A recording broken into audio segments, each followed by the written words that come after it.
Iniimbestigahan na ng DILG ang umano'y sindikato ng mga informal settler sa Sitio San Roque. Paniwala nga ng Quezon City Mayor Herbert Bautista, maraming nagkukunwari ng mga taga San Roque ang nakikinabang sa naturang lugar. Nakatutok si Bernadette Reyes.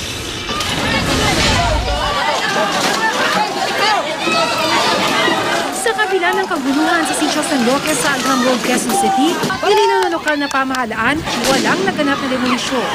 Kahit kasi natapos ngayong araw ang palugit na binigay sa mga informal settler para lisanin ang lugar, hindi raw pinaalis ang may mahigit 200 pamilyang naninirahan doon. Next step now is to go to the local housing board ng Quezon City to get what we call the certificate of compliance. We complied with all of the requirements bago magkaroon ng forced demolition.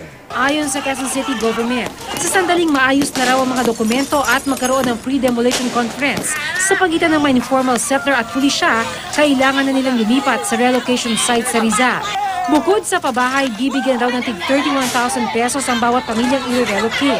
Isang commercial project ang balak itayo dito sa Sitio San Roque na maaaring makapagbigay ng karagdagang trabaho sa mga residente.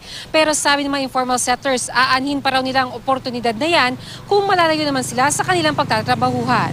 Useless yung pagtatrabaho nila, mapupunta lang din po sa pamasahe yung kikitain ng mga asawa namin. Maraming kabuhayan ditong mabilis mapagkakitaan. Hindi katulad sa Montalban. Ang DILG iniimbestigahan ng anggulong may sindikatong nasa likod ng mga informal settlers sa Sitio San Roque.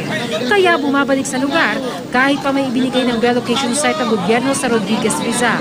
Noong Biyernes, umamin sa GMA News ang isang na-relocate sa Rodriguez Rizal mula Sitio San Roque na ibinenta niya ang ibinigay na lupa't bahay sa kanya ng gobyerno sa halagang 100,000 pesos.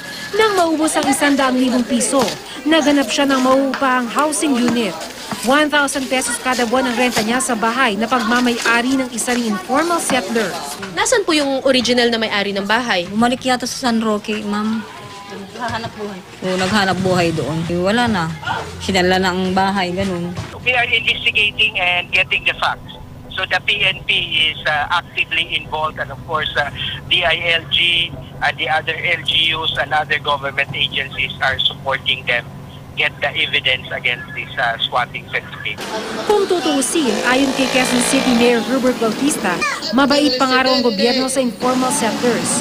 Ang mahirap daw, maraming mga nagkukunwari mga taga San Roque ang nakikinabang sa lugar. Una-una, they're not from there. Hindi sila taga-self. So, hindi sila beneficiaries dahil hindi yan mga taga San Roque. Mga ano yan, mga gumagamit, kinakawawa nila yung mga tunay na beneficiaries ng proyekto o programa ng pamahalaan. Inakusahan din ni Bautista ang grupong anak pawis na nagbibigay raw ng proteksyon sa mga taga Sitio San Roque sa pamamagitan ng paghingi ng 1,000 pesos kada pamilya. Base raw sa intelligence report na natanggap ng alkalde. Mariin namang itinanggi ng anak pawis ang paratang ni Bautista. Bernadette Reyes, Nakatutok, 24 Oras.